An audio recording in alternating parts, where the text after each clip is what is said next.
Saya mohon kepada Bapak Presiden Joko Widodo untuk bisa memulangkan saya ke tanah air. Fitriani, 27, mengaku tidak tahan lagi dengan kondisi kesehatan yang dialaminya selama bekerja di Arab Saudi. Terlebih, pekerja migran Indonesia, PMI, atau TKW asal Desa Pengauban, Kecamatan Lelea, Kabupaten Indramayu itu diduga menjadi korban penyaluran TKW secara unprosedural ke Timur Tengah.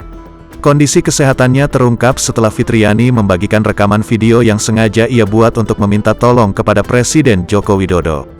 Sejak berangkat pada November tahun 2021 atau kurang lebih 4 bulan bekerja di Arab Saudi, Fitriani sama sekali tidak pernah mendapat gaji dari majikan. Selain itu, Fitriani juga selalu telat diberi makan oleh majikannya, yakni hanya 1 kali sehari. Jadi saya mohon kepada Bapak Jokowi untuk bisa memulangkan saya ke tanah air, karena saya sudah tidak kuat lagi untuk bekerja. Saya mohon pulangkan saya ke tanah air, ujar dia.